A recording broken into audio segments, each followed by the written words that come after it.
وإذا خلوا إلى شياطينهم قالوا إنا معكم إنما نحن مستهزئون الله يستهزئ بهم ويمدهم في طغيانهم يعمهون أولئك الذين اشتروا الضلالة بالهدى فما ربحت تجارتهم وما كانوا مهتدين مثلهم كمثل الذي استوقد نارا فلما أضاءت ما حوله ذهب الله بنورهم وتركهم في ظلمات لا يبصرون صم بكم عمي فهم لا يرجعون أو كصيب من السماء فيه ظلمات ورعد وبرق يجعلون أصابعهم في آذانهم من الصواعق حذر الموت والله محيط بالكافرين يكاد البرق يخطف أبصارهم كلما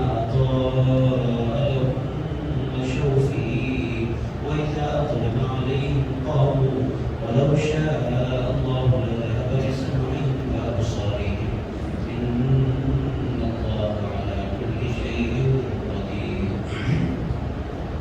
صدق الله العظيم وبلغنا رسوله النبي الأمين النبي الصادق الكريم ونحن على ذلك لمن الشاهدين والشاكرين والحمد لله رب العالمين.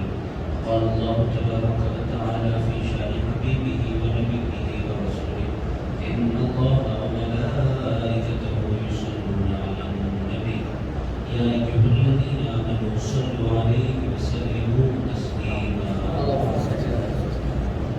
اللهم صل وسلم وزد وبارك على حبيبك سيدنا وشفيعنا ونبينا ومولانا محمد وعلى آله وصحبه وآله أجمعين. معزز مکرم بزرگوں، نوجوان دوستوں، جی ساتھیوں، سورۃ البقرہ کی آیت نمبر 13 سے لے کر آیت نمبر 20 تک کی تلاوت کی میں نے آپ سعادت حاصل کی ہے. ان آیتوں کی طرف بالکل مختصر سی روشنی ڈالنے کی میں سعادت حاصل کروں گا. عزیزان اکرام، خود اللہ تعالیٰ ارشاد فرماتا ہے وَإِذَا قِيلَ لَهُمْ آمِنُوا، جب ان سے کہا جاتا ہے کہ کہا جائے کہ ایمان لاؤ. کیسے ایمان لاؤ؟ آمنوا کما آمن الناس، ایسے ایمان لاؤ جیسے لوگ ایمان لے آئے. عزیزان اکرام، مطلب یہاں ناس سے مراد صحابہ کرام. اللہ تعالیٰ کا تقاضا یہ ہے کہ ہم ایمان لائیں تو ایسے ایمان لائیں جیسے صحابہ کرام نے ایمان لایا ہے. عزیز دوستو، صحابہ کرام کے ایمان کی خصوصیت کیا ہے؟ عزیز دوستو، صحابہ کرام کے ایمان کی سب سے بڑی خصوصیت یہ ہے کہ وہ لوگ اتحاد حضرت رسول اللہ علیہ وسلم سے محبت کرتے ہیں. اور صحابہ کرام کے ایمان کی سب سے بڑی خصوصیت یہ ہے کہ وہ جو ایمان ہے اس کے لیے سب کچھ قربان کرنے کے لیے تیار ہو جاتے ہیں. عزیز دوستو، ایمان یہ چاہتا ہے کہ انسان قربانی دے. ایمان کا تقاضا ہے کہ اب قربانی آپ پر کیا دینا ہے. عزیز دوستو، حضرت ابراہیم علیہ السلام نے تو اپنے بیٹے کی قربانی دی تھی. وہ بڑی ڈیفیکلٹ ہے، وہ اتنا آسان نہیں ہے، اور اللہ تعالیٰ نے کسی پر رکھا بھی نہیں. اللہ تعالیٰ نے دبا اس کے بدلے رکھا اور امت کے لیے اسوا بنا دیا. عزیز دوستو، صرف بیٹا یا دبا کی قربانی کی چیز نہیں ہوتی، اس کے علاوہ بہت سی چیزیں ہیں جو قربانی جس کی دی جا سکتی ہے. عزیز دوستو، ایک ہے آرام کو قربان کر دینا دین کے لیے، اسلام کے لیے. عزیز دوستو، جس قدر دین ہم تک پہنچا ہے اس کے پیچھے اللہ والوں کی یہی قربانیاں رہی کہ ان لوگوں نے اپنا آرام اور اپنا کمفرٹ زون اور اپنی راحت چھوڑی ہے تب جا کر دین پہنچا ہے. عزیزان اکرام، اولیاء اللہ نے قربانیاں کی. قربانیاں کیسی کی کہ اپنے خاندان سے وہ ہمیشہ ہمیشہ کے لیے جدا ہو گئے. عزیز دوستو، کوئی معمولی بات نہیں. لوگ کہتے ہیں حقوق پابند ہوئے، مگر عزیز دوستو وہ لوگ اجازت دیتے تھے بعض وقتہ جن کے حقوق ان پر بنتے تھے، پہلے اجازت دیتے تھے. اور وہ ماں باپ بھی ویسے تھے کہ وہ بالکل اجازت دے دیتے تھے اپنی اولادوں کو کہ ہم تمہیں بطور مثال کسی کے پاس 5 بیٹے تو کہہ دیتے تھے 4 بیٹے خدمت کے لیے، 1 بیٹا اللہ کے دین کی خدمت کے لیے. عزیز دوستوں، پھر وہ نکل جاتے تھے. جیسے حضرت خواجہ غریب نواز بریلوی تشریف لائے، ان کا پورا خاندان تھا. والدہ اور والد بھی اگر فوت ہو جائیں تو چچا تھے، خالائیں تھیں، پورا ان کا پھوپھا تھا ایران میں. اگر وہ جب آئے تو سب چھوڑ چھاڑ کر عزیز آنے گرام ہوتا تھا وہ محض دین کی خاطر آئے. یہ قربانی ہے اور بہت بڑی قربانی ہے. یہ ایک ولی جتنے اولیاء اللہ کو حیدرآباد میں اور ہندوستان میں نظر آئیں گے، ان لوگوں نے بڑی قربانیاں دی۔ اللہ تعالیٰ فرما رہا ہے کہ ایمان لاؤ تو ایسے لاؤ جیسے صحابہ کرام نے ایمان لایا ہے۔ عزیز دوستو، ہجرت کے موقع پر رسول اللہ علیہ السلام نے فرمایا ہمیں مدینہ چلنا ہے۔ عزیز دوستو، ان لوگوں کے پاس کچھ بھی نہیں تھا مدینہ منورہ، ان کا سب کچھ مکہ معظمہ میں تھا، ان کا اپنا گھر مکے میں تھا، ان کا اپنا خاندان مکے میں تھا، ان کی اپنی تجارت مکے میں تھی، ان کا اپنا بزنس مکے میں تھا۔ عزیز دوستو، کچھ بھی نہیں تھا ان کا مدینہ منورہ میں، مگر مہاجر صحابہ نے، حضور نے فرمایا ہجرت کرنا ہے۔ کسی بندے نے یہ نہیں کہا کہ ہم جا کر کریں گے کیا، ان لوگوں نے کہا حضور نے کہہ دیا ہے، ہمیں سوچنا نہیں ہے، حضور نے کہہ دیا ہے ہجرت کرنی ہے تو ہجرت کرنی ہے۔ اب برکت کیسے ہوگی اللہ جانے، اس کا مصطفیٰ جانے۔ عزیز اس کی یہ قربانی ہے صحابہ کرام کی، اگر ان کی قربانی میں بیان کرتا ہوں تو بڑا اہم فیچر ہے ان کی زندگی کا کہ وہ لوگ سب کچھ قربان کر دیتے دین پر۔ آج اسلام کا حال کیا ہے میرے دوستو؟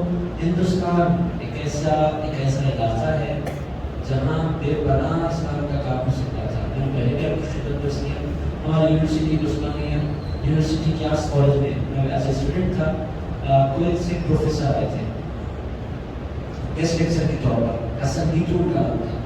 جب وہ آئے، وہ ان کا تعلق جارڈن سے تھا، جارڈن سے ان کا تعلق تھا۔ تو جب آئے تو انہوں نے آ کر عربی میں لیکچر تو دیا، اس کے بعد انہوں نے کالج دیکھی اور ہندو بچوں کو دیکھا اور پروفیسر سے انہوں نے ملاقاتیں کی۔ تب تو محفل میں کچھ نہیں کہا۔ جب ہندو ہمارے پروفیسر وغیرہ چلے گئے تو انہوں نے بڑی اہم بات کی، انہوں نے کہا آپ لوگوں کے پاس کرنے کے لیے اتنا بڑا میدان ہے کام کرنے کا کہ یہ میدان ہمارے پاس نہیں ہے۔ ہم دور دور تک دیکھتے ہیں تو ہمیں کوئی اس کو نظر ہی نہیں آتا، ہم دعوت کس کو دیں گے؟ تو ہم پھر اسلام کا کام کر لیتے ہیں، مگر آپ لوگوں کے پاس دعوت کا کام ہو سکتا ہے اور بڑے پیمانے پر ہو سکتا ہے، اور آپ لوگوں کے پاس دعوت کا کام رک کیوں گیا؟ کیوں اس کے اندر آپ لوگوں نے اس کو رکاوٹ لگا دی، بریک کیوں لگایا دعوت کے کام؟ تو عزیزان نے کہا بریک کوئی نہیں لگایا۔ تو خیر اسٹوڈنٹ ہمارے پروفیسرس نے کہا بریک نہیں لگایا، مگر وہ ہم کرتے رہے۔ تو انہوں نے کہا ایسا کیوں نہیں کرتے؟ دعوت کا کام آپ لوگوں کو کرنا چاہیے، مگر وہ کام اتنا آسان نہیں ہے۔ وہ کام ایک بندے کے پیچھے بندے کا دل بدلنا اتنا آسان کام نہیں ہے۔ ایک بندے کے پیچھے 1 مہینہ بھی لگ سکتا ہے، 3 مہینے بھی لگ سکتے ہیں، 6 مہینے بھی لگ سکتے ہیں، 1 سال بھی لگ سکتا ہے۔ مسلسل کنسنٹریشن اس پر کرنا پڑتا ہے، بار بار اس کو دعوت دینی پڑتی ہے، دماغ بدلنا، دل بدلنا اتنا آسان کام نہیں ہے۔ جو یہ کام ہمارے پاس نہیں ہو رہا، عزیز دوستو، کہ ایک پیار چاہتا ہے، یہ کام قربانی چاہتا ہے، اور ہمارے پاس وہ قربانی دینے کے لیے کوئی تیار نہیں ہے۔ اس واسطے اسلام کے پھیلنے کا جو پہلے آپ دیکھیں گے ماحول بالکل سکردر رہ گیا، کلمہ پڑھنے والے بہت تھوڑے ہو گئے، اور آپ لوگ جانتے ہیں ہندوستان میں کتنا ڈیفیکلٹ ہو گیا۔ اگر کوئی بندہ کلمہ پڑھ لے تو پھر وہ اس کو سرٹیفکیٹ نکالنا ہے مسلمان ہونے کی، وہ خود ایک بہت ڈیفیکلٹ بہرحال دوستوں چیلنجز بہت ہے، اور وقت کا تقاضا یہ ہے کہ ہم جو دین ہمیں ملا ہے، جو اسلام ہمیں ملا ہے، اللہ تعالیٰ فرماتا ہے اذا قیل لهم آمنوا كما آمن الناس، اللہ فرماتا ہے اسے کہا جاتا ہے کہ ایمان لاؤ جیسے لوگ ایمان لائے۔ ان لوگوں کا کمال کیا تھا؟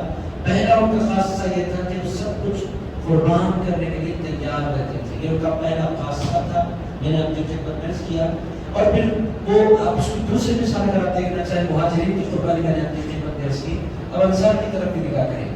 میرے دوستوں، حضور کے جتنے صحابہ تھے وہ سارے کے سارے ان کے اندر یہ جذبہ تھا کہ دین سب سے زیادہ اہم ہے، دین سے بڑھ کر کچھ امپورٹنٹ نہیں ہے۔ ان تمام کے اندر یہ جذبہ تھا، چاہے وہ مہاجر ہو چاہے وہ انصار ہو۔ حضور پاک علیہ السلام مسجد مدینہ منورہ تشریف لائے، مسجد نبوی کی تعمیر ہوئی۔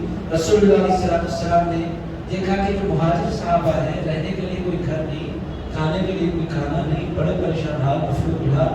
حضور پاک علیہ السلام نے اپنے انصار صحابہ کو جمع کیا مسجد نبوی میں، اور رسول اللہ علیہ السلام نے میٹنگ کر کے حضور پاک علیہ السلام نے فرمایا یہ مہاجر صحابہ ہیں میرے اور یہ انصار صحابہ ہیں۔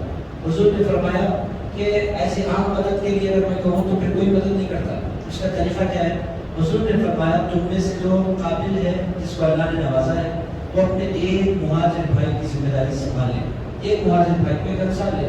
تو عزیز دوستو، 300 تقریباً مہاجر صحابہ تھے، تو 300 انصار صحابہ جب اللہ نے دولت عطا فرمائی تھی، ان لوگوں نے آگے بڑھ کر ایک مہاجر بھائی کی ذمہ داری اٹھائی کیسے؟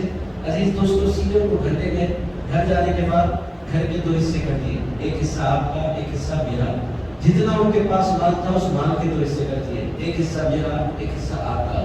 بعض انصار صحابہ تو ایسے بھی تھے جن کے پاس 2 بیویاں تھیں، تو انہوں نے کہا اپنی بیوی کو طلاق دے دیتے ہیں، عدت گزر جائے تو آپ نکاح کر لینا۔ تو مہاجر صحابہ نے کہا اتنی بڑی قربانی مت دیجیے، بس آپ ایک کام کیجیے، گھر تو آپ نے دے دیا ہے، تھوڑے سے پیسے دیجیے اور مارکیٹ دکھا دیجیے، پھر تجارت کیا ہوتی ہے ہم کو کر کے بتائیں گے۔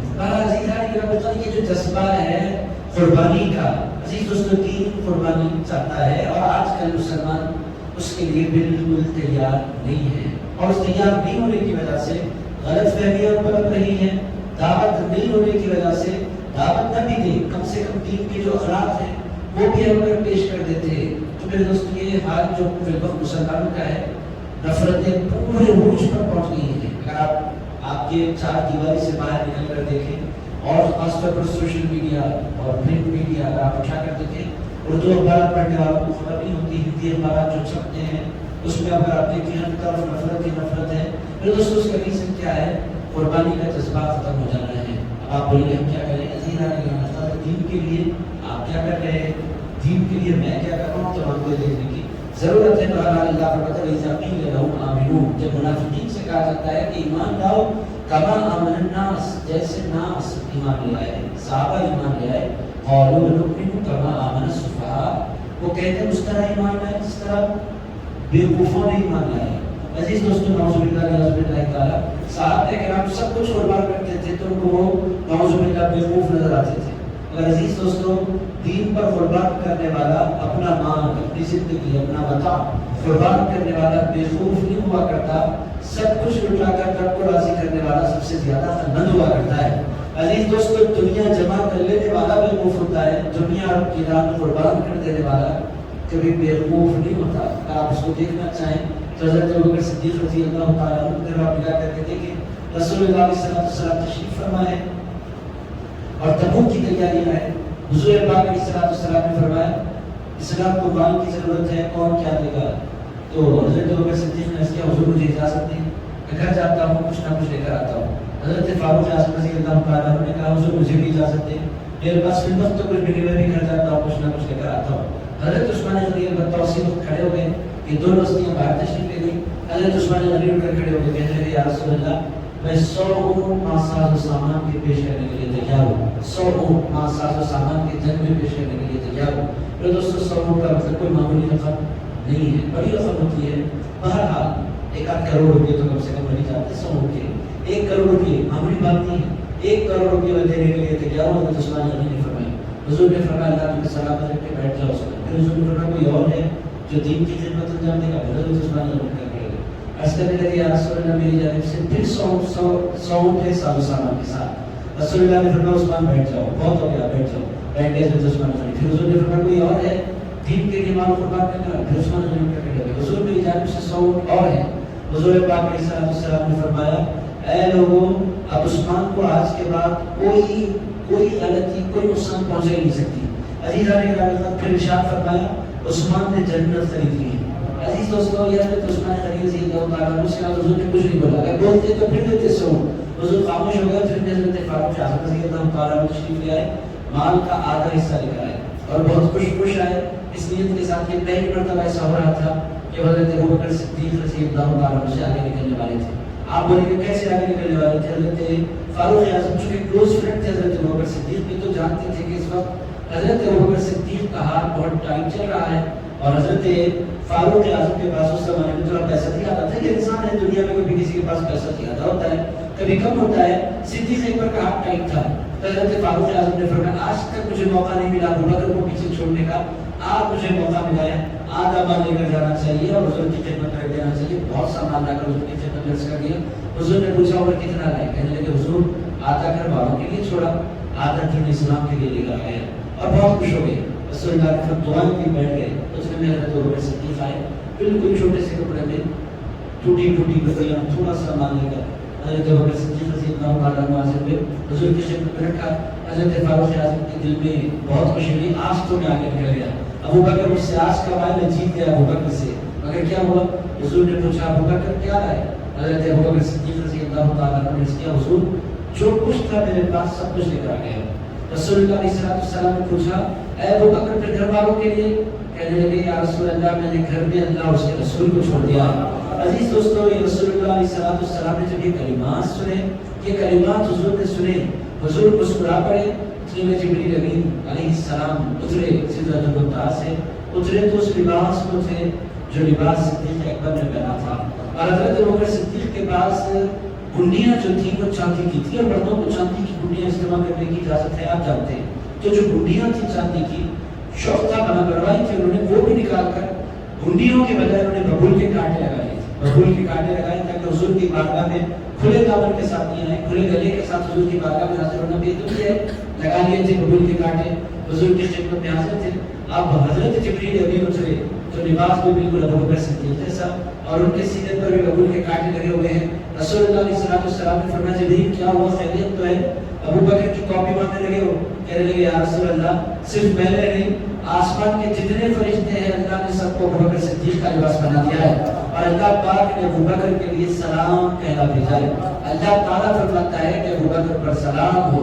حضرت ابوبکر صدیق رضی اللہ تعالیٰ عنہ جب یہ کلمات سنے اپنی جگہ سے اٹھے، روایات میں آتا ہے بس کرنے لگے، اور حضور پاک علیہ السلام کے اطراف اپنا گھومنے لگے، اور بار بار حضور حضرت ابوبکر صدیق فرماتے جاتے یا رسول اللہ یہ عزتیں مجھے اپنے باپ کی وجہ سے نہیں ملی، آپ کی وجہ سے ملی ہے، اگر آپ نہ ہوتے تو یہ عزتیں نہ ہوتی کہ اللہ مجھے سلام کہنا بھیجے۔ اور عزیز دوستو میں آپ کی خدمت میں عرض کر رہا ہوں کہ یہ جو دین ہے یہ قربانی چاہتا ہے، وقت کی قربانی، آرام کی قربانی، تب جا کر بندہ کوئی کام کر سکتا ہے۔ اور میرے دوستو پھر جب بندہ کام کرتا ہے تو اللہ کسی کا احسان نہیں کرتا، اللہ کو کسی کی ضرورت نہیں، اللہ کے دین کو کسی کی ضرورت نہیں، اللہ کسی کی مدد کا محتاج نہیں۔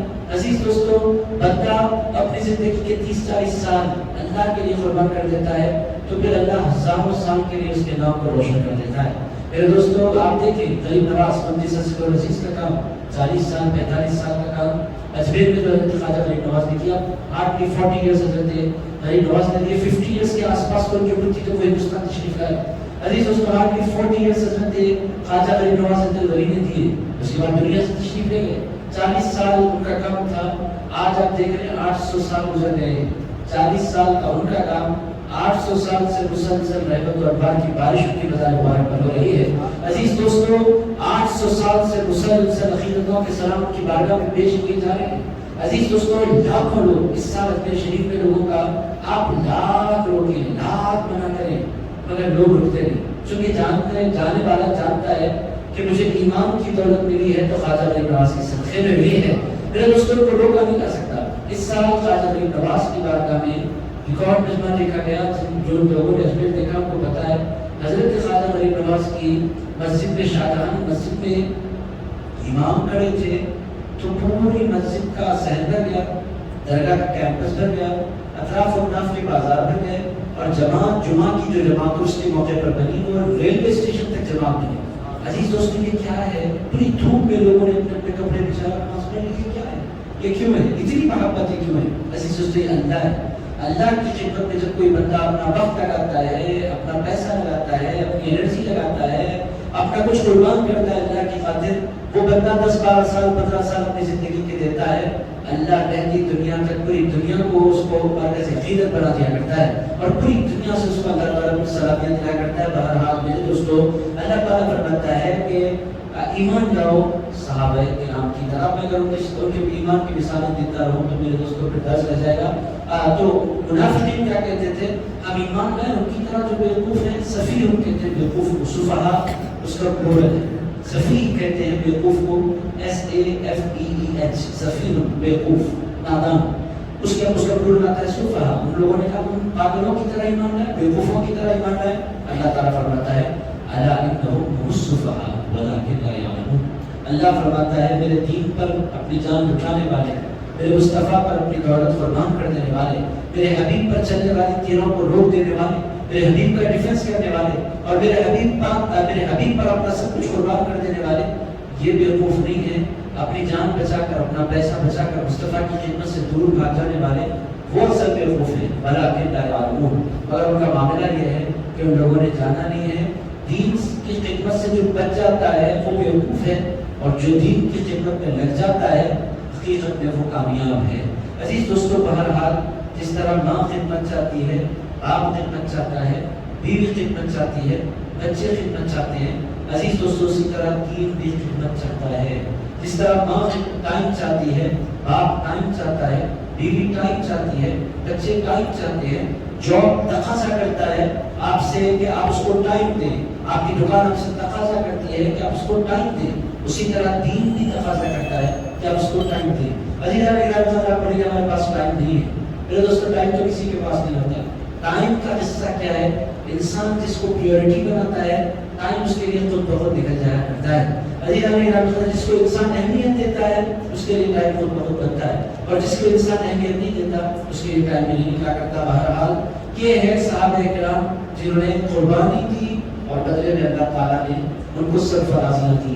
یہ ہے صحابہ کرام جنہوں نے اپنا سب کچھ لٹایا، بدلے میں اللہ تعالیٰ نے رہتی دنیا تک ان کے نام کو منور کر دیا۔ اگر آپ عزت دیکھنا چاہتے ہیں، کبھی مدینہ منورہ جائیں، روضہ رسول پر کھڑے ہو جائیں، آپ دیکھیں گے کہ کیسے عقیدتوں کے سلام ابوبکر صدیق کو پیش کیے جا رہے ہیں، کیسے عقیدتوں کے سلام فاروق اعظم کو پیش کیے جا رہے ہیں، کیسی محبتوں کے سلام عثمان غنی کو پیش کیے جا رہے ہیں۔ عزیز دوستوں، اگر آپ دیکھنا چاہتے ہیں کہ دین پر اپنا وقت لگانا اور اپنی دنیا لٹانا اس کے بدلے میں کیا ملتا ہے، اگر آپ دیکھنا چاہتے ہیں تو جائے کبھی نجف اشرف اور حضرت مولا شیر خدا کے آستانے پر کھڑے ہو جائیں۔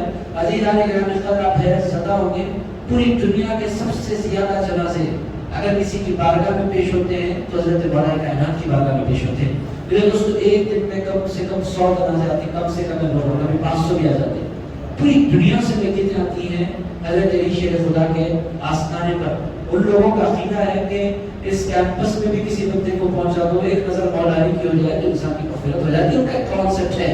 اور عزیزان گرامی، بہت ساروں لاکھوں لوگ ان کی خدمت میں حاضری لگا رہے ہیں۔ یہ قصہ کیا ہے؟ میرے دوستوں، خلاصہ یہی ہے کہ جو اپنے لیے جیتا ہے وہ مر جاتا ہے، وہ کھپ جاتا ہے، وہ مٹ جاتا ہے، وہ نیست و نابود ہو جاتا ہے، اور جو دین کے لیے جیتا ہے وہ مرنے کے بعد بھی لاکھوں دلوں کے اندر زندہ رہا کرتا ہے، وہ مرنے کے بعد بھی لاکھوں دلوں میں اپنا مقام بنا لیا کرتا ہے۔ بہرحال یہ پیغام ہے ہم تمام کے لیے جو قرآن دینا چاہتا ہے کہ ہم دیکھیں اپنی زندگیوں کو کہ ہماری زندگی میں اللہ کے لیے کتنا وقت ہے، ہماری زندگی میں سجدوں کے لیے کتنا وقت ہے، ہماری زندگی میں دعا کے لیے کتنا وقت ہے، ہماری زندگی میں دین کے لیے کتنا وقت ہے، یہ ہمیں دیکھنے کی ضرورت ہے۔ آپ لوگ بھی جو بیٹھے ہیں یا کوئی پیسہ نہیں مل رہا جو آپ بیٹھے ہیں، عزیزان گرامی، آپ بھی جو وقت لگا رہے ہیں ایک معنی میں یہ بھی دین کے لیے آپ اپنا وقت لگا رہے ہیں۔ عزیز دوستوں، یہ قرآن کی جو مجلسیں ہوتی ہیں یہ معمولی مجلسیں نہیں ہوتی، بڑی بابرکت مجلسیں ہوتی ہیں۔ عزیز دوستوں، بہرحال میں آگے بڑھتا ہوں، چونکہ اور آگے بڑھنا ہے۔ اللہ تعالیٰ ارشاد فرماتا ہے منافق اور کیا کرتے ہیں، اللہ تعالیٰ کی پوری کوالٹیز بیان کی کہ انسان ان عادتوں سے اپنے آپ کو بچائے۔ منافق ہمیشہ دین کے لیے وقت لگانے والوں کو تانے دیتے ہیں، بیوقوف کہتے ہیں، نادان کہتے ہیں۔ عزیز دوستوں، یہ ان کی علامت ہے۔ دوسری علامت کیا؟ وَإِذَا لَقُوا الَّذِينَ آمَنُوا، اور جب وہ ملاقات کرتے ہیں ان سے جو ایمان لے آئے، قَالُوا آمَنَّا، تو ان سے مل کر کہتے ہیں ایمان لے آئے۔ ایمان والوں سے ملتے ہیں تو ایمان کی بات کرتے ہیں۔ وَإِذَا خَلَوْا إِلَىٰ شَيَاطِینِهِمْ، اور جب وہ تنہا ہوتے ہیں اپنے شیطانوں کے ساتھ، کہ شیطانوں سے مراد کوئی ابلیس کی اولاد سے ملاقات کرتے ہیں؟ نہیں، شیطانوں سے مراد انسانی بھی شیطان ہوتے ہیں۔ عزیز دوستوں، جنات میں بھی شیطان ہوتے ہیں، انسانوں میں بھی شیطان ہوتے ہیں۔ انسانوں کے شیطان کون ہوتے ہیں؟ جو انسانوں کو تکلیفیں دینے کی کوششیں کیا کرتے ہیں، وہ انسانوں کے شیطان ہیں۔ عزیزان گرامی قدر، اسی لیے اللہ تعالیٰ نے قرآن مجید کی آخری سورت میں بھی خناس کا جو ذکر کیا، اس میں اللہ تعالیٰ نے ارشاد فرمایا قل اعوذ برب الناس ملک الناس الہ الناس من شر الوسواس، میں پناہ مانگتا ہوں کس سے؟ اللہ کی پناہ میں آتا ہوں کس سے؟ شر الوسواس، وسوسے ڈالنے والے خناس سے۔ اور وہ کون ہے؟ الذی یوسوس فی صدور الناس، جو لوگوں کے دلوں میں وسوسے ڈالتے ہیں، وہ ہے کون؟ من الجنۃ والناس۔ اللہ پاک فرماتا ہے یہ وسوسے ڈالنے والے خناس یہ شیطانوں میں بھی ہوتے ہیں، یہ وسوسے ڈالنے والے خناس یہ انسانوں میں بھی ہوتے ہیں۔ عزیزان گرامی، پتہ کیا چل رہا ہے؟ شیاطین صرف جنوں میں نہیں ہوتے۔ ہمارے پاس طریقہ کیا ہے؟ ہم شیطان کا مطلب یہ سمجھتے ہیں شیطان تو صرف جنوں میں ہوتے ہیں، انسانوں میں نہیں ہوتے۔ عزیزان گرامی، انسانوں میں بھی شیطان چھپے ہوئے ہوتے ہیں۔ عزیز دوستوں، پوچھتے کس کو ہے؟ ہمیشہ جنات کو۔ بیچارے ان کے پاس بھی بڑے نیک بھی ہوتے ہیں، ان کے اندر بھی بڑے اللہ والے بھی ہوتے ہیں. ایسا نہیں ہوتا کہ سارے جنات بدماش ہی ہوا کرتے ہیں. عزیزان اکرام، کتنے جنات ہیں جو بہت متقی، بہت اللہ والے، بہت اللہ کا ذکر کرنے والے، اور اپنی زندگیاں آپ لوگوں کو نیک جنات کے اگر میں چیپٹر شروع کروں تو پھر گھنٹوں لگ جائیں گے. عزیزان اکرام، حضرت امام جلال الدین سیوطی نے پوری کتاب لکھی ہے. اس کتاب سے اگر آپ کی خدمت میں سے ہوں، نیک جنوں کا حالت کیا ہوتا ہے. آپ اپنے کتنے گھنٹے عبادت کرتے ہیں؟ 24 گھنٹے میں ہمارے 2 گھنٹے اگر نماز کے لیے نکال لیں تو بڑی بات، آدھا گھنٹہ قرآن کے لیے نکال لیں، انتہا ہو گئی ہماری زندگی کی. اس سے بڑھ کر نہیں نکالتے. یہ انسانوں کا حال ہے. جنات کا حال کیا آپ لوگوں کو پتا ہے؟ عزیز دوستوں، 24 گھنٹے میں سے وہ 22 گھنٹے عبادت کرتے ہیں. نیک جو جن ہوتے ہیں 22 گھنٹے عبادت کرتے ہیں. آپ بولے سوتے نہیں سوتے. جنوں کو نیند کم آتی ہے. عزیز دوستوں، پھر کھانا بھی اللہ تعالیٰ جو نیک جن ہو جاتے ہیں ان کو کھانے کمانے کی ضرورت بھی نہیں ہوتی. اللہ غیب سے ان کو روزی عطا فرما دیتا ہے. یہ امام جلال الدین سیوطی نے بڑی تفصیل سے لکھا ہے، غیب سے اللہ کو روزی عطا فرماتا ہے. 22 آور سے عبادت کرتے ہیں. عزیز دوستوں، کیا ہم ان کا مقابلہ کریں؟ اور عمر کتنی ہوتی ہے؟ آپ لوگ غیرت زدہ ہوتے ہیں.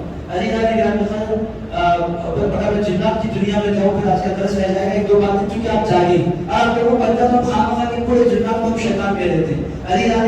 میں سارے شیطان نہیں ہوتے، بعض بہت اچھے لوگ ہوتے ہیں اور اتنے اچھے ہوتے ہیں کہ پھر انسان کی حسرت سے دیکھے. عزیز دوستوں، ان کا قصہ کیا ہے؟ میں نے آپ کی خدمت میں جیسا کہہ کیا، 22 گھنٹے عبادت کرتے ہیں. بولتے ہیں نیند نہیں آتی. عزیزان کے کب سوتے نہیں، کبھی کبھی بیٹھے بیٹھے. اور جنات کرتے کیا ہے؟ غیر آباد جو علاقے ہوتے ہیں، بیابان، دور دور تک کوئی نہیں ہوتا، وہاں جا کر کچھ دیر بیٹھ کر ریسٹ لے لیتے ہیں. وہی ان کی نیند ہے. اللہ کو غذا کا عطا فرما دیتا ہے اور یہ اللہ کی خدمت میں حاضری لگاتے ہیں. عمر کتنی ہوتی ہے؟ عزیز دوستوں، کم سے کم جو جیتے ہیں وہ 5000 سال، اس سے کم عام طور پر نہیں جیتے. ہمارے پاس 60 جیسے ایوریج ہے، ان کے پاس 5000 ایئرس کی ایوریج ہے. عزیز دوستوں، شادی کب ہوتی ہے؟ 500 سال کے بعد. ہمارے پاس 25 سال کے بعد جیسے ایوریج ایج ہے، ان کے پاس 500 سال ایوریج ایج ہے شادی کی. 300 سال میں بچہ ہوں میں کیسے شادی کروں، ایسا بولتے ہیں. بچہ ہوں میں، ابھی میری شادی کی عمر کہاں ہوئی ہے، 300 سال کا تو چھوٹا بچہ ہوں. ایسے اس کا اندازہ لگائیں ان کی عمریں کتنی ہیں اور اللہ نے ان کو زندگی کتنی دی ہے. تو یہ وسوسہ اپنے ذہن سے نکال دیں کہ ہم بہت نیک ہیں اور جتنے جن ہیں وہ سارے کے سارے شیاطین ہیں. عزیزان اکرام، شیاطین جنوں سے بڑھ کر شیاطین انسانوں میں پوشیدہ ہوتے ہیں. بڑے خطرناک شیاطین ہوتے ہیں انسانوں میں. مگر ہوتا یہ ہے کہ انسانی لباس میں ہوتے ہیں، انسانی عبادت میں ہوتے ہیں، تو ہم ان کو شیطان پہچان نہیں پاتے. شیطان کون ہوتا ہے؟ جس کی صحبت میں بیٹھ کر انسان اللہ سے دور ہو جائے. میرے دوستوں، وہ کولیگ بھی ہو سکتا ہے شیطان، وہ کلاس میٹ بھی ہو سکتا ہے شیطان، وہ بیوی بھی ہو سکتی ہے شیطان، یا شوہر بھی ہو سکتا ہے شیطان. اگر میں بیویوں کو بولوں تو شوہر خوش ہوتا ہے کہ میری بیوی شیطان ہے. عزیزان کے کبھی شوہر شیطان ہوتا ہے، کبھی بیوی شیطان ہوتی ہے، کوئی بھی شیطان ہو سکتا ہے. شیطان ہوتا کون ہے؟ عزیز دوستوں، شیطان ہوتا وہ ہے جو انسان کو اللہ سے دور کر دے. اسی لیے اللہ نے فرمایا جب وہ جا کر اپنے شیاطین کے ساتھ بیٹھتے ہیں، وہ جناتوں کے ساتھ جا کر میٹنگ کرتے تھے نہیں، وہ انسانی شیطان تھے. عزیز دوستوں، یہ انسان قبول کرنے کے لیے تیار نہیں. میں بھی شیطان نہیں ہو سکتا، وہ جنات ہی ہو سکتے ہیں شیطان. ہم تو بڑے شریف ہیں. عزیز دوستوں، غلط فہمی ہے. اگر آپ کی وجہ سے کوئی بندہ عبادت سے دور، کل میں گیا تھا بنگلور جلسے میں تھا، وہاں عجیب معاملہ پیش آیا. ایک پیر نکلے ہوئے ہیں، باقی لوگوں نے مجھے سنا ہے، سوال کیا گیا جلسے کے بعد، چٹھی آئی تو میں نے پوچھا.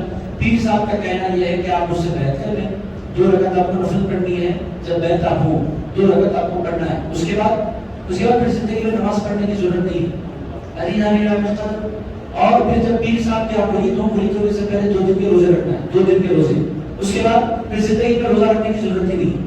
عزیز دوستوں، بڑا قصہ کیا ہے؟ یہ قصہ نہیں ہے ان کے مرید نماز نہیں پڑھتے. میں نے کہا بھائی بھلا بنے یا بلا ان کے مرید اگر موجود بھی ہوں تو ہو. میں نے کہا یہ جو پیر صاحب ہیں، یہ پیر صاحب نہیں، شیطان ہے. عزیز آگے جیسا کہ انسانی شیطان ہے. اگر عزیز دوستوں، اگر کوئی بندہ اللہ سے دور کرے وہ پیر کیسے ہو سکتا ہے؟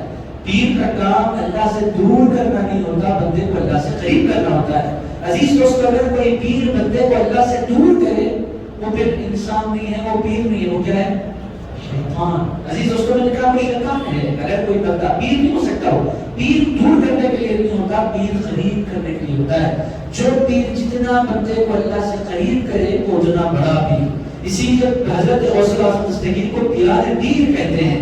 عزیز دوستوں کو پیران پیر کہتے کیوں ہیں؟ کہ کتنا ہی بندہ دور کیوں نہ ہوتا اللہ سے، ان کی مجلس میں آ کر بیٹھ جاتا تو ساری دنیا ختم ہو جاتی. پتھر بدتر سے بدتر دل انسان بھی رونے لگتا ہے اللہ کی محبت میں، اسی لیے ان کو پیران پیر کہتے ہیں۔ عزیز دوستوں نے دور نہیں کیا بندوں کو اللہ سے، قریب کیا ہے اللہ سے بندوں کو، تب جا کر وہ سچے پیر بنے۔ میرے دوستوں تو یہ ہے کہ کون ہے؟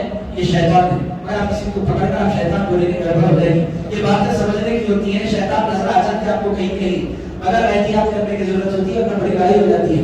آپ جانتے ہوئے بھی بول نہیں سکتے تو شیطان ہے، دل دل رکھ لینا ہوتا ہے، سمجھ لینا ہوتا ہے کہ یہ شیطان ہے انسانی شکل میں جو مجھے نظر آ رہا ہے، جو نماز سے دور کرے، جو اللہ سے دور کرے، جو دعا سے دور کرے۔ بعض لوگ بولتے کچھ نہیں، اپنی صحبت میں رکھ کر موویز دکھاتے ہیں، اپنی صحبت میں رکھ کر ایک آدھ پیلو کی سگریٹ پینے سے کچھ بھی نہیں ہوتا، شریف لوگ بھی پیتے ہیں، ایک آدھ پیلو کیا ہوتا ہے، آپ بھی پیتے دوستوں کے ساتھ۔ عزیز آدمی کے شیطان ہوتے ہیں جو اس طرح کی باتیں کر کر کے انسان کو بہکاتے ہیں۔ ایک دو چار مرتبہ انسان پی لے تو انسان بولتا ہے ڈبی چھپانے میں کہا ہے، ایک ڈبی چھپا کے رکھ لیے جیب میں، کبھی کبھی چھت پر جا کر ایک آدھ ڈال لیں گے۔ عزیز آدمی کا مطلب یہ سلسلہ دن میں ایک دو پی گے، پھر چار پی گے، پھر یہ بڑھتے بڑھتے ڈبی پر آ جاتا ہے، اس کے بعد تو بے خوف ہو کر انسان سے دوسرے پر ڈر مارنے لگتا ہے۔ عزیز آدمی کا مطلب یہ خطرناک ہے، یہ سب کچھ ایسے ہوتا ہے، شیاطین ہوتے ہیں، یہ انسانوں میں ہوتے ہیں اور یہ دوستوں میں ہوتے ہیں۔ بعض مرتبہ جیسا کہ میں نے اپنی خدمت میں کیا ہے کہ ملنے جلنے والوں میں ہوتے ہیں۔ اللہ تعالیٰ فرماتا ہے اذا خلوا الى شیاطینہم، آپ کو ریکگنائز کرنا ہے کہ آپ کی زندگی میں کوئی شیطان تو نہیں ہے۔ اگر ہے خدا نہ خواستہ بھائی تیری دنیا الگ ہے، میری دنیا الگ ہے۔ عزیز دوستوں اس سے اپنے آپ کو بچانے کی کوشش کیجیے۔ بد صحبت یہ شیطان کی طرف سے ہوتی ہے۔ کوئی بھی انسان شیطان کی شکل میں آپ کی زندگی میں انٹری لے سکتا ہے، بالخصوص جو جن کی شادیاں ہو گئی، جن کی عمر بڑی ہو گئی، جو سیٹل ہو گئے، عام طور پر ان کو شیاطین کم ملتے ہیں۔ شیاطین کس کو زیادہ ملتے ہیں؟ ٹین ایجرز کو۔ عزیز دوستوں ان کو بہکانے والے بچیوں کو، بچوں کو، بچیاں سب شیطانی شکل میں ملتے ہیں۔ رسول پاک علیہ الصلوۃ والسلام نے ارشاد فرمایا تھا کہ جس مقام پر ایک مرد اور ایک عورت یعنی ایک لڑکا اور ایک لڑکی ہو، تیسرا ان دونوں کے درمیان شیطان ہوا کرتا ہے۔ عزیز دوستوں پھر ان کو غصہ آتا ہے کہ بہت خطرناک ہے، اس زمانے میں ہزاروں بدنام ہمیں کیا جا رہا ہے جہاد کے نام پر، مگر ہمارے پاس یہ کم ہے۔ غیر مسلموں میں بڑی دھوم مچی ہوئی ہے، بچیوں کو کنورٹ کیا جا رہا ہے اور اسلام سے پھیرا جا رہا ہے۔ یہ کیوں ہے؟ یہ سارے اٹریکشنز کیا ہیں؟ تو جو بچے نظر آتے ہیں، بچے اپنی طرف اٹریکٹ کرنے والے بچے، یہ سب کے سب شیاطین ہوتے ہیں۔ عزیزان قادر ان سے بچیوں کی حفاظت کرنا، صرف بچیوں کی حفاظت نہیں کرنا، بچوں کی بھی حفاظت کرنا اور بچیوں سے یہ وقت کا بڑا تقاضا ہے۔ اب میں تو کوئی کالج میں نہیں ہوں، اگر حالات اگر آپ سنیں اخبارات کے ذریعے آپ کو اطلاع ملتی رہتی ہے کہ ایسی ہزاروں بچیاں ہیں جو اس وقت بچوں کی جال میں، ایسی ہزاروں بچے ہیں جو اس وقت بچیوں کی جال میں پھنسے ہوئے۔ یہ سب کچھ کیا ہے؟ یہ سب کچھ سوسائٹی میں پھیلے ہوئے شیطان ہیں۔ عزیز دوستوں بچوں کو سمجھانے کی ضرورت ہے بابا جب تک نکاح نہ ہو، کوئی کولیگ نہیں، کوئی کلاس میٹ نہیں، ان سے فاصلہ بنائے رکھنا، ان سے ڈسٹینس بنائے رکھنا تمہاری ایمان کی حفاظت کے لیے ضروری ہے۔ جب تک تمہارا نکاح نہ ہو جائے، جب وقت آئے گا تم پڑھ لو گے، سجاؤ ہو جاؤ گے، اپنے پیروں پر کھڑے ہو جاؤ گے، ہم خود تمہارا نکاح کر دیں گے۔ بچوں کو بچانا شیاطین سے جو اپنا جال پھیلا ہوئے ہیں اپنے معاشرے میں، یہ بہت اہم ہے۔ اور عزیز دوستوں مجھے نہیں پتا مگر مسلم لڑکے اور مسلم لڑکیاں آپ جائیں حیدرآباد چھوڑے کیا، حیدرآباد کے بھی بعض علاقے ایسے ہیں جہاں بچے ہاتھوں سے نکل رہے ہیں۔ اولڈ سٹی کے ہمارے جو علاقے ہیں پھر بھی محفوظ ہے، ہمارے پاس طریقہ ہے اولڈ سٹی میں لڑکیوں کو بھیجا جاتا ہے، عام طور پر تو لڑکیوں کی کالج نہیں بھیجا جاتا، اور بہت اچھا سسٹم ہے، اس سے ایک حد تک حفاظت ہو جاتی ہے۔ یہ جو کولڈ سٹیز ہوتی ہیں، یونیورسٹیز کا جو ماحول ہوتا ہے، بہت تھوڑے لوگ ہوتے ہیں جو شیاطین سے بچ پاتے ہیں۔ بہرحال عزیز دوستو اتنی بات آپ کی سمجھ میں آئی کہ شیطان جنوں میں بھی ہوتے ہیں اور شیطان یہ انسانی شیطان ماننا نہیں چاہتے، مگر حقیقت یہ ہے قرآن سے ثابت ہے کہ انسانوں میں بھی شیطان پوشیدہ ہوتے ہیں۔ ہماری پورا غصہ نکال دیتے کس پر ہے؟ وہ شیطان کی طرف سے ہوگا، میں تو بہت دیکھا میں ہوں، شیطان کر دیا بدماش۔ عزیزان ایسے بچ کر نکل جاتے ہیں، خود جرم کرتے ہیں اور پورا الزام شیطان پر لگا دیتے ہیں۔ عزیز اس سے شیطان میں پریشان ہوتا ہوگا کتنا شریر ہے یہ، خود شرارت کرتا ہے، میرے نام پر ڈھکیل دیتا ہے۔ عزیز اس سے شیطان بھی بولتا ہوگا یہ تو بڑا چالاک نکلا، جو شرارت میں نہیں کرتا وہ یہ کر دیتا ہے اور سیدھا میرے نام پر ڈھکیل دیتا ہے، یہ بڑا چالو ہے۔ عزیز دوستوں بہت ہوشیار مخلوق ہے انسان۔ بہرحال یہ ہے اللہ تعالیٰ فرماتا ہے اذا خلوا الى شیاطینہم، جب وہ اپنے شیاطین کے پاس تنہا ہوتے ہیں، قالوا انا معکم، وہ کہتے ہیں منافق کیا کہتے ہیں؟ ہم تمہارے ساتھ ہیں، انما نحن مستہزئون، وہ کہتے ہیں ہم تو مسلمانوں سے مذاق کر رہے تھے، رسول اللہ کے ساتھ، رسول اللہ کے صحابہ کے ساتھ ہم ایمان لائے تھے کہ ہم تو ان کے ساتھ مذاق کرتے ہیں، حقیقت میں تو ہم ہیں آپ لوگوں کے ساتھ، مسلمانوں کے خلاف ہیں، ان کے سامنے بھی ظاہر کرتے ہیں کہ ہم مسلمان ہیں. یہ مذاق ہے ہمارا، انما نحن مستہزئون، ہم تو استہزاء کرنے والے، مذاق کرنے والے ہیں. عزیز دوستو، مذاق دین میں نہیں ہو سکتا. مذاق کرنے کی غلط دنیا ہے. وہ دوستوں کے ساتھ ہر انسان مذاق کرتا ہے، اور اچھا بھی ہوتا ہے کہ انسان کبھی کبھی ہنسے بولے. انسان اپنی بیوی کے ساتھ کبھی کبھی مذاق کر لے، انسان کبھی اپنے دوستوں کے ساتھ مذاق کر لے. اچھا ہوتا ہے کہ یہ انسان کی زندگی میں خوشیاں لانے کا سبب ہے، مگر مذاق اللہ کے ساتھ نہیں ہو سکتا. مذاق رسول اللہ کے ساتھ نہیں ہو سکتا. مذاق کرنے کی بات الگ ہے، مذاق قرآن کے ساتھ نہیں ہو سکتا. عزیزان گرامی، مذاق کرنے کی دنیا الگ ہے. دوسرا دن قبل جامعہ میں فتویٰ ہے بڑا دلچسپ. کالج کے انجینئرنگ کالج کے بچے بس میں لوٹ رہے کالج سے، اور اس میں بچے بھی ہیں، بچیاں بھی ہیں. بچے نے بچی سے کہا میں نے تمہیں اپنی بیوی بنا لیا، اور بچی نے کہا میں نے قبول کر لیا. عزیزان گرامی، مذاق تھا، مذاق ہو گیا، مگر پوری بس کے جتنے بچے تھے ان لوگوں نے اس مذاق کی گواہی دی. ہاں یہ مذاق ہوا ہے. عزیز دوستو، فتویٰ ہے کہ کیا ان کا نکاح ہو گیا؟ مذاق تھا. جامعہ سے فتویٰ آیا مذاق نہیں صحیح. جب بندہ کسی کو اپنی بیوی کہے اور بیوی لڑکی کسی کو اپنا شوہر کہے مذاق میں بھی نکاح ثابت ہو جاتا ہے. یہ ایک دوسرے کے میاں بیوی ہو گئے. عزیز آنے کا وہ بچوں نے کہا ہم تو مذاق کر رہے تھے، بھائی کو طلاق کی جو کارروائی آگے کر لیجیے گا، آپ کی شادی ہو گئی. عزیز دوستو، یہ کیا زبردستی ہے؟ بولے گا یہ تو زبردستی ہے. زبردستی نہیں، یہ اسلام ہے. یہ کیا ہے؟ پہلے تو بیوی نے مانا، ماننے سے کچھ نہیں ہوتا، بولا کرتے ہی وہ مذاق تھا. مفتی صاحب نے کہا یہ مذاق دین میں نہیں ہوا کرتا، مذاق دنیا میں ہوا کرتا ہے. شادی ہمارے پاس دنیا نہیں ہے، شادی ہمارے پاس مصطفیٰ کی سنت ہے. شادی ہمارے دین کا حصہ ہے، دنیا نہیں ہے کہ ہم اس کو مذاق میں لے رہے ہیں. تو عزیز دوستو، مذاق کی بھی ایک دنیا ہوتی ہے. مذاق بڑوں سے نہیں ہوتا، باپ سے مذاق ہے. مذاق نہیں ہوتا باپ سے مذاق. باپ کا رشتہ مذاق کا نہیں ہے. آپ استاد سے مذاق میں ٹھیک ٹھیک ٹھاک استاد، آپ ادب کے دائرے میں کچھ بولنے الگ ہے، مگر آپ ٹھیک ٹھیک ٹھاک استاد کے ساتھ نہیں کر سکتے. ادب کی بات ہے. ماں کے ساتھ وہ مذاق الگ ہوتا ہے، ماں کے ساتھ دار الگ ہوتا ہے. مگر مذاق ایسے نہیں کیا جا سکتا جیسے دوست سے کیا جاتا ہے. عزیز دوستو، کچھ مقامات ایسے ہوتے ہیں جہاں انسان کو کبھی مذاق کرنا نہیں چاہیے. یہ قرآن میں سمجھا ہے کہ مذاق کرنے کا مقام کیا ہے اور مذاق کہاں کیا جا سکتا ہے، مذاق کہاں نہیں کیا جا سکتا. مذاق آپ عام طور پر کس سے سکتے ہیں؟ عزیز دوستو، مذاق آپ کر سکتے ہیں اپنے دوستوں سے. دوست مذاق کے لیے ہوتے ہیں اور اس میں بھی جھوٹ نہیں ہونا چاہیے. ہمارے پاس دوست سے مذاق کا مطلب کیا ہوتا ہے؟ ایک دوست کو ٹارگیٹ کر کے پورے دوست اسی کا پیچھا کرتے ہیں، اتنا پیچھا کرتے ہیں کہ بیچارہ رونے پر مجبور ہو جائے، اتنا اس کی چٹھی اٹھاتے ہیں. مذاق نہیں، ایسا نہیں ہونا چاہیے کہ کسی بندے کو تکلیف پہنچے. مذاق بھی ہو ایسا ہو کہ بندے ہنس پڑے. ہمارا مذاق میں ہوتا ہے جھوٹ بولا جاتا ہے، مذاق میں بھی جھوٹ نہیں بولا جا سکتا. ایک دو مثالیں مذاق کی آپ کے ذہن میں رکھتا ہوں، چونکہ بات مذاق کرنے کے لیے. رسول اللہ علیہ السلام کے پاس ایک صحابی آ کر کہہ رہے ہیں یا رسول اللہ میں سفر پر جا رہا ہوں، میرے پاس سواری نہیں ہے. تو حضور نے فرمایا میں کیا کروں؟ میں نے کہا حضور مجھے کوئی اونٹ دے دیجیے. حضور نے فرمایا میں تمہیں اونٹ تو نہیں دوں گا، اونٹنی کا بچہ دوں گا. تو انہوں نے کہا حضور اگر اونٹنی کا بچہ دیں گے تو اس میں بیٹھوں گا کیسے اور پھر اس کو سنبھالوں گا کیسے؟ پورا راستہ مجھے اس کو سنبھالنا پڑے گا. حضور نے فرمایا میں تو دوں گا، اونٹنی کا بچہ ہے، اونٹ تو میں دینے والا نہیں. عزیز جانے کا وہ پریشان ہو گئے، کہنے لگے حضور اونٹنی کا بچہ پھر میں سنبھالوں گا کیسے؟ پورا راستہ اس کا خیال رکھنا پڑے گا، بچہ چھوٹا ہوتا ہے. حضور پہلے بچہ تھا، اکیلا بندہ، میں بچے کو کیسے سنبھالوں گا؟ حضور نے مسکرا کر فرمایا جتنے اونٹ ہوتے ہیں وہ کسی نہ کسی اونٹنی کے بچے ہی ہوا کرتے ہیں. عزیز آنے کا مطلب یہ کیا تھا؟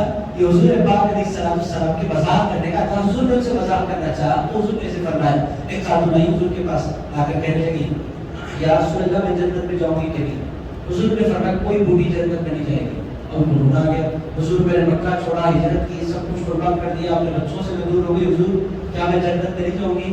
حضور نے فرمایا میں تمہارے بارے میں تو نہیں کہتا، پر اتنا کہتا ہوں کہ کوئی بوڑھی تو جنت میں نہیں جائے گی. ان کو رونا گیا. کہنے لگے سرکار سب کچھ قربان کرنے کے بعد جنت میں نہیں جاؤں گی تو جہنم میں جانے کا فائدہ کیا ہے؟ رونا گیا ان کو. جب ان کو رونا آیا حضور نے مسکرا کر فرمایا میں نے یہ کب کہا کہ تم جنت میں نہیں جاؤ گی؟ میں نے یہ کہا کہ بوڑھی جنت میں نہیں جاؤ گی، جب تم جنت میں جاؤ گی تو اللہ تمہیں بھی جوان بنا کر جنت میں داخل کرے گا. عزیزاں کی روایتوں کی ہلکا پھلکا حضور نے پاک علیہ السلام مذاق اس طرح کے مذاق کے واقعات حضور کی زندگی میں بہت ہے. حضور کبھی اپنے صحابہ کرام سے مذاق فرمایا کرتے تھے. حضرت علی شیر خدا، حضرت ابوبکر صدیق، حضرت فاروق اعظم تینوں مل کر کسی کام پر نکلے. حضرت علی شیر خدا کی ہائٹ تھوڑی کم، حضرت ابوبکر صدیق بہت ٹال، حضرت فاروق اعظم بہت ٹال، بیچ میں حضرت علی. حضرت ابوبکر صدیق نے فرمایا اے علی تو نے لانا دیکھا ہے؟ لانا کہتے ہیں لام نون الف. آپ لوگوں کے تصور میں آ جائے گا، لام بڑا، نون بیچ میں چھوٹا، پھر الف بہت بڑا. کہنے لگے اے علی اب دونوں کے درمیان آپ لنا کے نون کی طرح بہت چھوٹے نظر آ رہے ہیں. یہ مذاق تھا حضرت ابوبکر صدیق کا جو حضرت علی شیر خدا سے حضرت ابوبکر صدیق نے کیا. حضرت مولا علی نے کہا آپ عمر میں بہت بڑے ہیں مگر جواب دینا بھی میری ذمہ داری ہے. کہنے لگے بالکل جواب دیں. ارشاد فرمائیے جو لنا ہے ہمارا بندہ اس کا معنی لنا, اگر اس لنا میں سے نون کو نکال دو نا تو لا رہ جاتا ہے, یعنی کچھ بھی نہیں ہے. عزیزان نے کہا اگر اس کو نکال دو نا آپ کچھ ہے آپ کچھ ہے. حضرت ابوبکر صدیق حضرت فاروق اعظم اتنا سے حضرت علی شیر خدا کے جواب پر مذاق ہوتا تھا, اور اس کا ایک انداز ہوتا تھا کہ کتنی ڈیسنسی اس مذاق میں. آخری حصہ سنا دیتا ہوں مذاق میں, وقت سے سناتا رہوں آیت رہ جائے گی. عزیز دوستو مذاق کی اسلام میں گنجائش ہے مگر دل توڑنے کی گنجائش نہیں ہے. فزیکل مار پیٹی کرنا مذاق میں یہ مذاق نہیں ہے, یہ بہت تکلیف دے. آپ لوگ پکڑ کر مار دیتے ہیں پیٹتے تھے دوستوں کو, کیا ہو رہا ہے مذاق میں. آج کل برتھ ڈے کا موقع ہے تو بیچارے کو آبادی سے پیٹا جا رہا ہے. برتھ ڈے آتی ہے اس کی پٹائی شروع ہو رہی ہے, پہلے کیک لگاتے پھر اتنا مارتے ہیں غریب کو. کیا ہو رہا ہے, آپ مذاق کر رہے ہو, وہ بیچارہ تو بول بھی نہیں سکتا, اس بات سے نہیں بول سکتا کہ اس کی برتھ ڈے منانے کے لیے آئے ہوئے ہیں. وہ دلی دن میں بولتا ہے میں کروں تو کیا کروں, برتھ ڈے میری ہے, میری خاطر کیک کا بھی خرچہ لوگوں نے اٹھایا ہے. اب اٹھایا ہے خرچہ تو پٹنا ضروری ہے, بیچارہ خواہ مانگا کے پٹ جاتا ہے.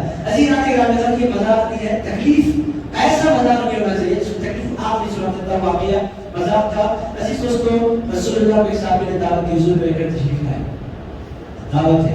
حضور نے فرمایا کھانے کی دعوت, نہیں حضور کھانے کی دعوت نہیں کر سکتا, غریب آدمی کو کھجور کی دعوت کرنا چاہتا ہوں, کچھ کھجور میں نے آئی ہے, حضور آپ تشریف لائے.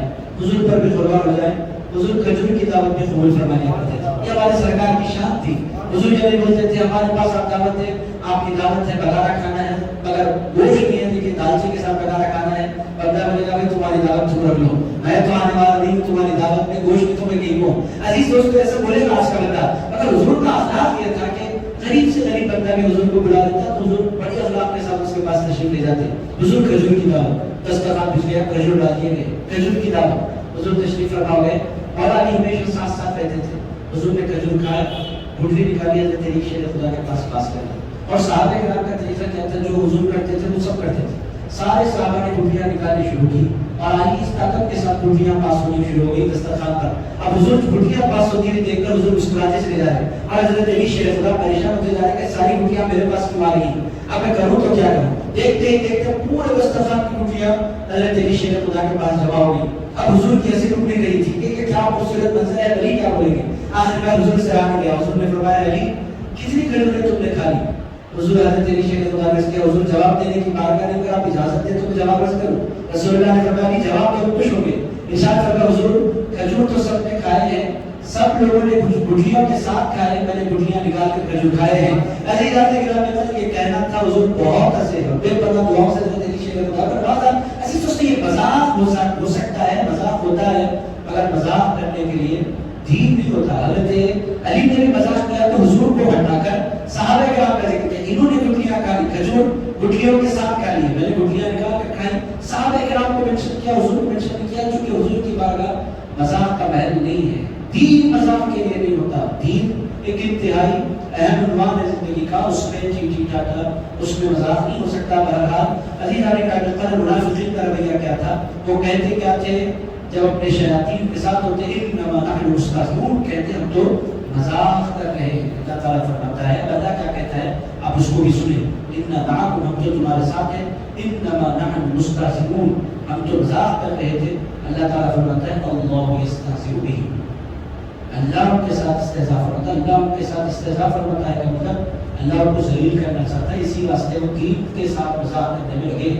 اللہ یستہزئ بہم ویمدہم, اور اللہ ان کو ڈھیل دے رہا ہے, فی طغیانہم, اپنی سرکشی میں اللہ ان کو ڈھیل دے رہا ہے. تو سمجھنا اللہ اس کے رسول کو وہ نعوذ باللہ رسول اللہ تعالیٰ دھوکہ دے رہے ہیں. اللہ فرما رہے ہیں اللہ کو سب خبر ہے, رسول اللہ کو سب خبر ہے, کون دل سے ایمان لایا ہے, کون ایکٹنگ کر رہا ہے, اللہ بھی جانتا ہے, رسول اللہ بھی جانتے ہیں. مگر اللہ اس کے رسول ڈھیل دیتے ہیں شیاطین کو, سازشیں کرنے والوں کو اللہ موقع دیتا ہے. دنیا میں سازشیں کرنے والوں کو بھی اللہ ڈھیل دیتا ہے, موقع دیتا ہے. مگر جب اللہ ڈھیل دیتا ہے تو اس کا مطلب یہ نہیں ہوتا کہ ہمیشہ ان کا ظلم جاری رہے گا. اچانک اللہ تعالیٰ جب جلال میں آتا ہے تو پھر اس قدر انسان کو ذلیل و رسوا کرتا ہے کہ پھر وہ پٹ کر رہ جاتے ہیں. عزیز دوستو اللہ دنیا ہے, دنیا کا طریقہ کیا ہے, جو بندہ جیسی پلاننگ کر کے چلتا ہے اللہ اس کو چانس دیتا چلا جاتا ہے. اور اس کا مطلب یہ نہیں کہ اللہ بے خبر ہے, اگر کوئی بندہ مسلمانوں پر ظلم کرے اور یہ سمجھے کہ مجھے کچھ نہیں ہوگا. میرے دوستوں میں ہندوستان کی تاریخ سے مثالیں دوں تو ایسی بڑی بڑی مثالیں نام لے نہیں سکتا میں. عزیز دوستوں بڑے بڑے لیڈر جنہوں نے بابری مسجد شہید کروائی ان کا حال کیا ہوا آپ لوگوں کی آنکھوں کے سامنے. آپ نام نہیں لے سکتا میں مسجد میں بیٹھا ہوں. میرے دوستوں جن کو بہت بڑا لیڈر دنیا سمجھ رہی تھی اور جن کے بارے میں کہا جا رہا تھا کہ پرائم منسٹر بننے والا کینڈیڈیٹ ہے, میرے دوستوں اس کا حال کیا ہوا. موجودہ پرائم منسٹر کے سامنے ہاتھ جوڑ کر کھڑا ہوا ہے. یہ پرائم منسٹر اس کو دیکھنا تک نہیں چاہتا. اس کا جو نمستے ہے اس کو قبول تک کرنا نہیں چاہتا. اتنی ذلت اتنی رسوائی آپ لوگوں کی آنکھوں کے سامنے. میں نام نہیں بول سکتا مسجد میں ہوں. میرے دوستوں عقل مندوں کو اشارہ کافی ہے. پارٹی نام بھی مسجد میں بولے سیاسی باتوں میں کر نہیں سکتا. مگر یہ اصول کیا ہے کہ جو بندہ سازش کرتا ہے, جو بندہ اسلام کے خلاف گھنونی حرکتیں کرتا ہے, اللہ تعالیٰ دنیا کو بتاتا ہے کہ لوگوں اللہ کا ماننے کا طریقہ یہ نہیں کہ اس کو موت کے گھاٹ اتار دے. اللہ کے ماننے کا طریقہ یہ بھی ہے کہ اس کو زندہ کر کے اللہ ذلیل و رسوا کر دیتا ہے. وہ زندہ رہتا ہے مگر اس کا نام نہ اخبارات میں رہتا ہے نہ پارٹی میں رہتا ہے نہ کوئی کتا اس کو بیٹھ کر پوچھتا ہے. اس سے بڑی ذلت کیا ہونی چاہیے. اب میں نام بولوں گا تو آپ بڈھا بھی یاد آ جائے گا, میں نہیں بول سکتا. میں علی علی گرامی نام بھی ہے, زندہ بھی ہے, کوئی بیٹھ کر پوچھنے کے لیے تیار نہیں ہے. یہ کیا ہے؟ یہ اللہ تعالیٰ کی زندہ مثالیں جو اللہ تعالیٰ دے رہا ہے. اللہ فرماتا ہے یہ مت سمجھو کہ میرے دین کے خلاف, میرے گھروں کے خلاف, میرے بندوں کے خلاف سازشیں کر کے تم عزت پا سکتے ہو. ایسا نہیں ہے. موقع دیتا ہے اللہ جب تک دینا ہے. ایک کوئی ایسے آپ 50 لیڈر مل جائیں گے جن کے نام تک آپ ہم بھول گئے. زندہ ہے نام تک نہیں. بیچارے اتنی ذلت کی زندگی جبکہ پارٹی پاور میں ہے. چلو پھر کوئی اور پارٹی پاور میں تھی, یہ لوگ ان لوگوں کے لوگ ذلیل ہو رہے ہیں. ایسا نہیں ہے. پارٹی پاور میں ہونے کے باوجود ذلیل ہے. یہ ہے اللہ کی قدرت اور یہ ہے اللہ کا نظام. اللہ متعلق فی دنیا ان کو موقع دیتے ہیں یا مہون. اور ان کا حال کیا ہے؟ اندھے بنے ہوئے سمجھتے ہیں کہ اللہ کچھ نہیں کر سکتا, رسول اللہ کچھ نہیں کر سکتے. یہ ایک زندہ مثال ہے جو ہندوستان والوں کو آسانی سے سمجھ میں آ سکتی ہے. اس کے بعد اگر آپ پوچھیں تو میں نام بھی بولوں گا اس کا. عزیز دوستوں درس میں کیوں مثالوں کے نام, اچھے لوگوں کے نام درسوں میں لینے چاہیے. قرآن کے درسوں میں لوگوں کے نام نہیں لینے چاہیے سرکشوں کے. بہرحال اللہ فرماتا ہے فی طغیانہم یعمہون. میرے دوستوں آج کا درس ختم ہو جاتا ہے. آج کے درس 2-3 باتیں میں پتہ چلی جو باتیں میں ذہن میں بٹھا لینی ہے ان کو دعا کرتا ہوں. آئندہ درس میں انشاءاللہ اس رکوع کو ہم ختم کر لیتے ہیں. 2-3 باتیں بڑی امپورٹنٹ آج کے درس سے ہماری سمجھ میں. یہ قرآن کا درس ہے, اس مجلس میں بیٹھنا کبھی ضائع نہیں جاتا, دیکھا نہیں جاتا. پہلی بات جو ہمیں پتہ چلی آج کے درس سے وہ یہ ہے کہ ایمان قربانی چاہتا ہے. ایمان کیا چاہتا ہے؟ قربانی چاہتا ہے. ایمان سیکریفائس چاہتا ہے. عزیز دوستو ایمان آپ کی سروس چاہتا ہے. اور آپ جس قدر ایمان کو, دین کو, اسلام کو اپنا وقت دیں گے اسی قدر اللہ تعالیٰ سرفرازیاں دے گا. اللہ تعالیٰ اسی قدر بلندی دے گا. اللہ تعالیٰ اسی قدر آپ کو دنیا میں عزتوں سے نوازے گا. اگر دنیا اس کے بدلے میں اللہ آپ کو نہ بھی دے تو پھر اللہ تعالیٰ آخرت میں تو اس کا بدلہ آپ کو ضرورت آپ کو دے گا. اللہ تعالیٰ کبھی اس کے دین کی خدمت کرنے والے کو اللہ محروم نہیں رکھتا. جتنے علماء کو دیکھیں گے, اسکالرس کو دیکھیں گے, عزیز دوستوں ان کا خاندان نہیں ہوتا. عزیز دوستوں جو اسکالرس اخلاص کے ساتھ دین کی خدمت کرتے ہیں صرف ان کا خاندان سے ان کو پیار نہیں ملتا. عزیز دوستوں امت سے ان کو پیار ملتا ہے اور اتنا ملتا ہے کہ بعض مرتبہ خاندان والوں سے بڑھ کر امت والے ان سے پیار کرتے ہیں.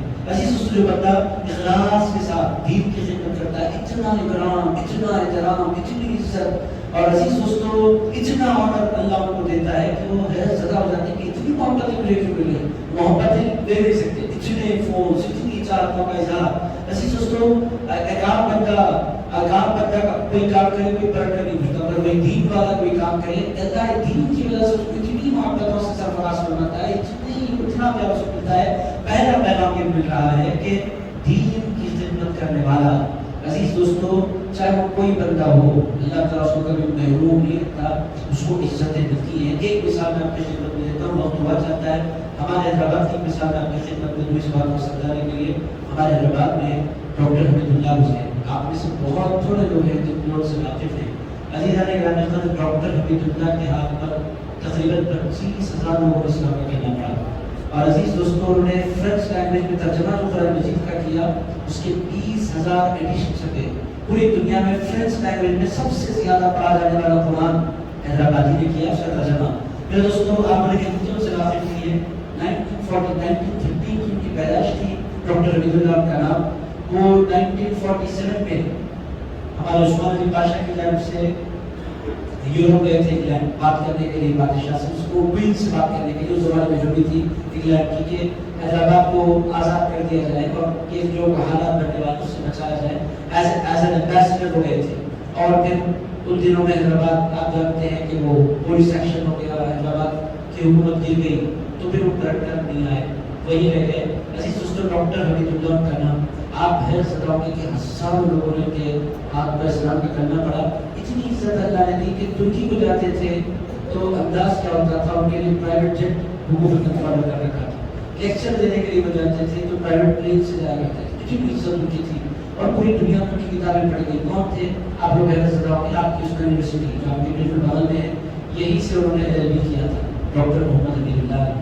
سن 2002 یا 2004 میں غالباً ان کے انتقال ہوا، بڑی عمر انہوں نے پائی اور دنیا بھر کا کام کیا۔ میں کسی کو بھی فرض کروں کہ ایک مثال میں نے آپ کی خدمت پیش کی ہے کہ ایک بندہ اٹھتا ہے دن کی خدمت کو لے کر تو پھر پوری دنیا اس کی گرویدہ ہو جاتی ہے۔ اور آج دیکھیں سنگل ہوا کہ جامع مسجد میں بیٹھ کر میں وہ یاد کر رہا ہوں۔ عزیزان اکرام، یہ یاد کیوں ہو رہی ہے؟ انہوں نے دین کی خدمت انجام دی ہے۔ تو بہرحال پہلا پیغام آپ سے یہ ملتا ہے، زندگی گزارنے کے دو طریقے ہیں، خود کے لیے جینا، خود کے لیے جینے کے ساتھ ساتھ دین کے لیے جینا۔ خود کے لیے جیو تو عزت ملتی ہے جتنی ملنی ہے، اگر دین کے لیے جیو تو اتنی عزت ملتی ہے کہ آپ خود پریشان ہو جاتے ہیں کہ اتنا پیار، اتنی محبت ہے، اتنی الفت مجھے کیوں نصیب ہو رہی ہے، پہلی بات۔ دوسری بات ہماری سمجھ میں آئی کہ شیطان جنوں میں بھی ہوتے ہیں، اور شیطان یہ بھی بات آپ کی سمجھ میں آئی، شیطان کبھی دوست کی شکل میں بھی ہوتا ہے، پہچاننا آپ کی ذمہ داری ہے۔